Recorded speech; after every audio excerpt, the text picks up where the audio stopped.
Hola, este es Incienso y Mirra para el Corazón. Este es nuestro primer episodio y estamos agradecidos con el Señor por esta oportunidad de poder compartir con ustedes todo esto que el Señor ha puesto en nuestros corazones para sanar el corazón. Agradecemos profundamente a Casa de Oración Recogiendo las Cosechas, que es nuestra casa, y a nuestras pastoras, doña Ruth Obando, doña Rosita Rivera, que a lo largo de todos estos años de ministerio han desarrollado sanidad interior en nuestra iglesia y han confiado todo este material a nosotros para poderlo compartir con ustedes. Gracias al Señor por este hermoso tiempo. Bueno, incienso y mirra para el corazón. ¿Por qué incienso y mirra? Cuando usted escucha incienso y mirra, ¿en qué piensa? En los regalos que le dieron a Jesús, ¿verdad?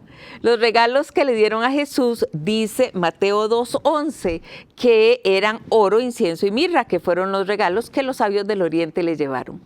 Cuando uno piensa en todo lo que Dios pudo haber puesto en las manos de los papás de Jesús, en los papás terrenales, para ese inicio, para ese arranque de ministerio, de vida, ¿verdad? En este bebé, pensó en estos tres regalos y es muy interesante.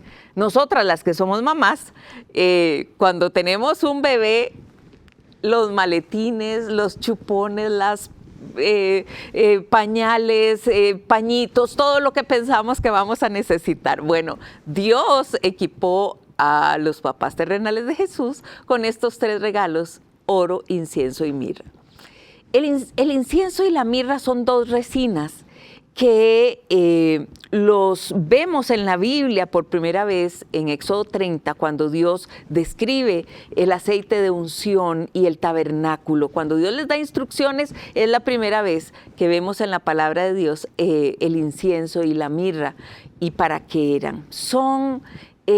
Estos aceites, estas resinas, son profundamente simbólicos en la vida de Jesús y esto lo vamos a ver más adelante.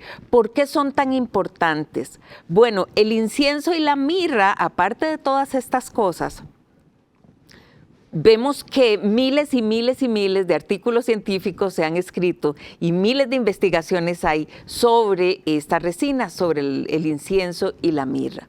Podemos ver que en los anales de la humanidad, desde hace más de 5,000 años que se empieza a nombrar el incienso y la mirra y se utiliza con fines para la salud, con fines médicos. Entonces, vemos que los beneficios del incienso y la mirra son muchísimos, pero más allá de lo maravillosos que son, estos elementos tienen un gran valor simbólico, profético para la vida de Jesús. Cuando nosotros vemos Isaías 61, que también está en Lucas 4:18, donde vemos la descripción de lo que Jesús viene a hacer a este mundo, el ministerio de Jesús está descrito en Isaías 61 y él mismo lo lee en Lucas 4:18, vemos cómo el incienso y la mirra, que son estos elementos proféticos, van a estar completamente relacionados con el ministerio de Jesús. Me llama poderosamente la atención en Isaías 61 que el Señor nos habla que Él viene a sanar, a vendar a los quebrantados de corazón. Me ha enviado a predicar las buenas nuevas a los abatidos, a vendar a los quebrantados de corazón, a publicar libertad a los cautivos, a los presos apertura de cárcel, a proclamar el año de la buena voluntad de Jehová, el día de venganza del Dios nuestro, a consolar a todos los enlutados, a ordenar que a los afligidos de Sión se les dé gloria en lugar de ceniza, óleo de gozo en lugar de luto y manto de alegría en lugar de espíritu angustiado. Serán llamados árboles de justicia, plantío de Jehová para gloria suya. Esta descripción tan hermosa del ministerio de Jesús tiene que ver con vida. Tiene que ver con emociones. Si usted ve todas estas descripciones, cuando el Señor dice que vino a vendar a los quebrantados de corazón, nos está hablando que el Señor se toma muy en serio la sanidad de nuestras emociones.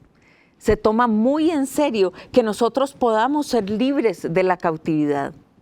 y parte de lo que él describe, ¿verdad? En esta descripción hermosa de su ministerio, está como él se iba a preocupar y a ocupar de sanar a las personas, tanto en su corazón como físicamente, y a darnos vida y vida en abundancia. ¿Qué significa el incienso? El incienso quemado en el altar del tabernáculo simboliza esa adoración, esa oración de las personas, esa oración y adoración que Jesús iba a recibir en su vida como Mesías, como Señor y como Salvador.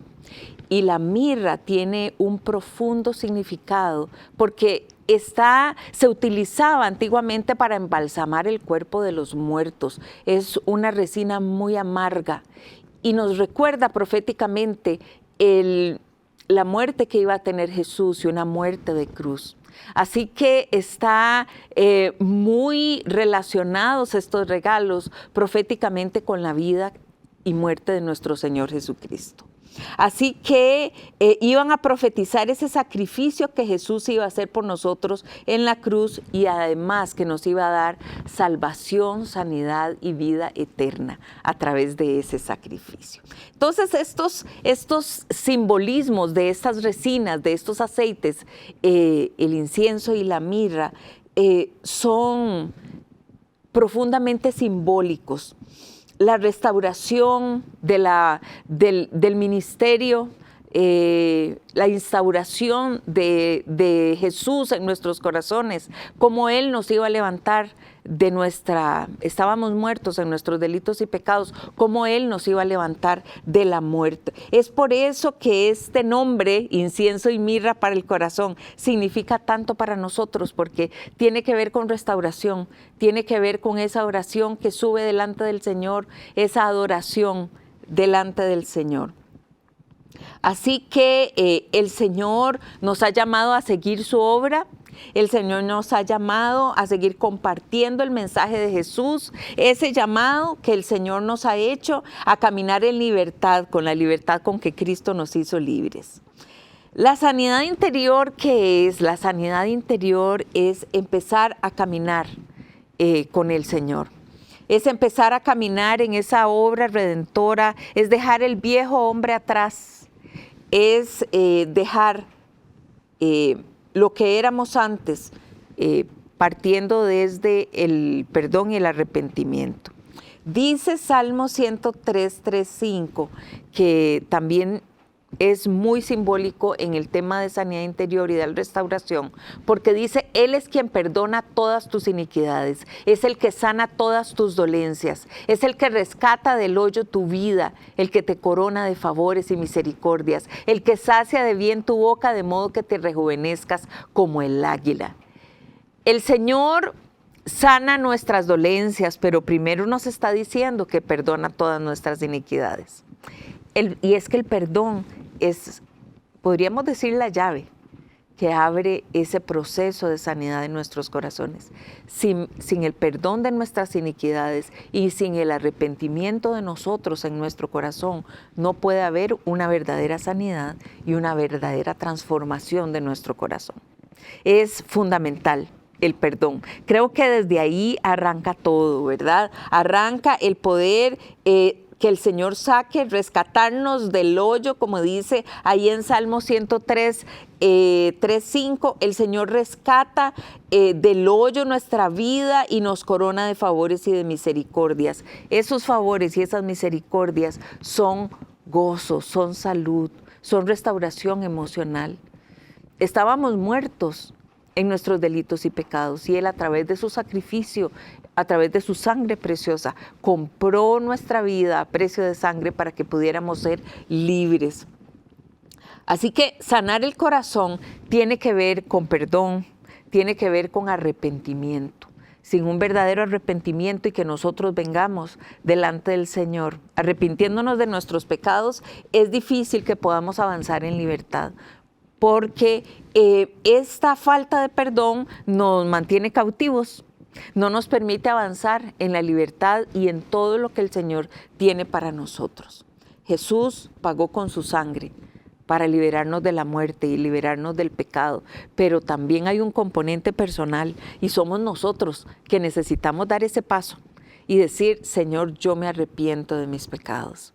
Y verdaderamente arrepentirnos. La palabra de Dios nos habla de dar frutos dignos de arrepentimiento. Eso significa que no es la culpa, porque la culpa más bien es condenación. La culpa nos hunde, la culpa nos ata. La culpa se siente fatal en algún momento, un ratito, pero después de repente seguimos haciendo lo mismo. Pero el arrepentimiento da frutos. El arrepentimiento es un cambio completamente de la forma de pensar, de nuestra forma de vivir. Nosotros tenemos que entender que si nosotros decidimos no perdonar, quedamos atrapados en una cárcel de amargura. Y el problema es que esta amargura, como dice Hebreos 12:15, dice, miren bien, que no sea que alguno deje de alcanzar la gracia de Dios, que brotando alguna raíz de amargura les estorbe y por ello muchos sean contaminados. Hebreos 12:15. La amargura, más que una actitud que uno le pueda ver a alguien en la cara y diga, ay, qué persona tan amargada, ¿verdad? Más que una actitud, más que una cara media limón ácido. Realmente la amargura tiene que ver más allá con un corazón contaminado, con un corazón atrapado.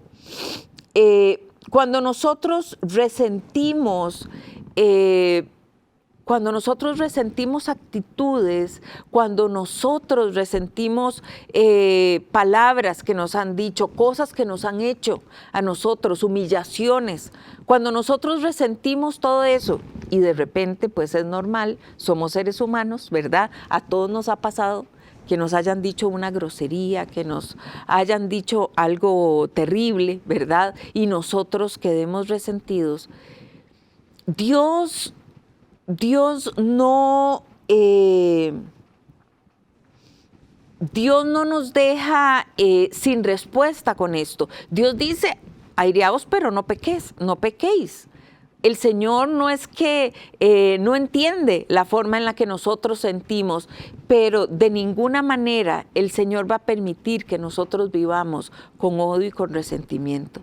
Nada de lo que nos hayan hecho justifica que yo siga resentida, que yo siga enojada. Nada, y es que no es justificar ningún pecado ni algo que hayan hecho en contra de nosotros. No se trata de justificar. El perdón no es eso. El perdón es entender que yo necesito ser libre de este sentimiento.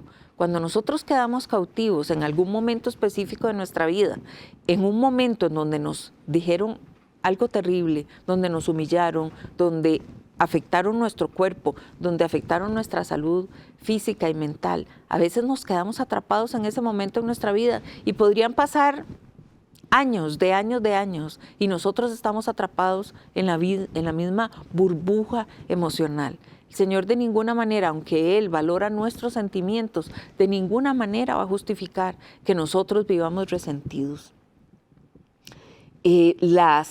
Las ofensas no resueltas, donde nosotros no logramos perdonar, se quedan ahí, atrapadas en el alma. Y esa falta de perdón es un caldo de cultivo perfecto para la rebeldía contra Dios. Porque ¿qué sigue después del resentimiento? Yo me empiezo a alejar de Dios. Empiezo a resentirme con Dios. Empiezo a echarle la culpa de todo a Dios y decir, Dios a mí no me quiere, Dios no me escuchó, Dios escucha a otras personas, pero a mí no. ¿A dónde estaba Dios cuando a mí me estaban haciendo todo eso? Dios a mí me abandonó, Dios a mí no me quiere. Empezamos a dudar del amor de Dios por nosotros. Empezamos a pensar que es que Dios realmente no estaba poniendo atención, que les pone atención a otros. Y ese caldo de cultivo es perfecto. Ese caldo de cultivo de resentimiento, de amargura, es perfecto para que el enemigo se aproveche y levante estos argumentos en nuestro corazón, estos muros que se levantan en nuestro corazón para alejarnos de Dios, para alejarnos de su amor, para alejarnos de su misericordia. Así que cuando nosotros levantamos estos muros, nos enceguece, nos aleja del Señor. Empezamos a endurecer el corazón y nos volvemos cínicos, empezamos a dudar si Dios verdaderamente quería algo bueno conmigo, si tenía algún propósito. ¿Y a qué le suena esto? Recuerde Génesis 3, donde está Eva y está el enemigo de nuestra alma tratando de poner dudas en su corazón. Y ese ha sido una estrategia de él siempre. El resentimiento nos aleja de Dios, divide a la iglesia, el resentimiento y la falta de perdón, cuando no queremos reconciliarnos, cuando hay hostilidad, cuando hablamos con grosería, cuando tenemos estas actitudes, eso, sin ser uno demasiado espiritual, uno puede verlo y lo puede notar. La palabra de Dios nos enseña que la amargura puede venir de un pecado no confesado, o puede venir de ese pecado que no queremos soltar, de lo que nosotros no queremos perdonar. El resentimiento es una corrupción del alma y necesitamos de Dios para poder perdonar. Es para nosotros los cristianos, los que queremos ser transformados por el poder redentor del Señor, es una obligación. Debería ser algo de todos los días para nosotros, el perdonar y el soltar. Debería ser algo que hagamos inmediatamente. Dice Juan 15, alejados de mí no pueden hacer nada. Y es que sin el Señor y sin su apoyo y sin su ayuda y sin el Espíritu Santo, es muy difícil que nosotros podamos perdonar y que nosotros podamos soltar. El Espíritu Santo, la palabra de Dios nos van a ir develando a dónde están esas áreas de nuestra vida que nosotros necesitamos sanar, y las áreas de nuestra vida en donde necesitamos perdonar o pedirle perdón al Señor y estar dispuestos verdaderamente a un arrepentimiento. Sin que nosotros sometamos nuestra voluntad al Señor, es muy difícil que nosotros podamos cambiar. Como les decía, el perdón no es justificar a las personas que nos hicieron daño, es entregarlo a los pies del Señor y decir, Señor, yo te entrego esto. Me duele, me sigue doliendo, pero tu palabra me enseña que yo necesito soltar esto. Y no significa volverse amigo de la persona, no significa tener una relación cercana con la persona que nos hizo daño. Eso no es el perdón. El perdón es que yo pueda soltar en mi corazón y entregarle al Señor este dolor y entregarle al Señor esto para que el resentimiento y la amargura no empiecen a crecer, como dice la palabra, como una raíz, que no solo me contamina a mí, sino que contamina a todos a mi alrededor. Así que le damos gracias al Señor por su Santo Espíritu, por su palabra, porque contamos con Él para poder ser libres. Nosotros necesitamos entender que en el Señor nos da la posibilidad de ser una persona nueva, de un nuevo nacimiento, de esa regeneración y dejar las cosas viejas, porque las cosas viejas pasaron. A veces suena fácil decirlo y hacerlo no parece tan fácil, pero la palabra del Señor nos enseña que su yugo es frágil y su carga ligera. Si nosotros tenemos una carga y un yugo que son demasiado pesados, es porque no son legítimos. Es porque no son los nuestros, porque el Señor lleva las cargas por nosotros. Así que Él nos da la posibilidad de entregar nuestro corazón, entregar nuestra vida a sus pies y permitir que Él nos vaya sanando. Esto es incienso y mirra para el corazón.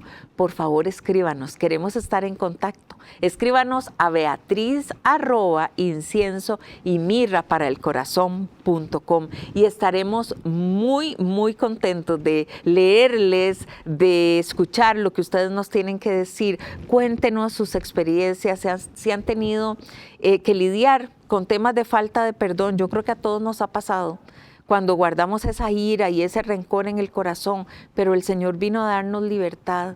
Gálatas 5:1 nos dice que el Señor quiere que seamos libres con la libertad con que Cristo nos ha hecho libres y no volver nunca más al yugo de esclavitud. Queremos escucharles. Muchas gracias. Que Dios les bendiga.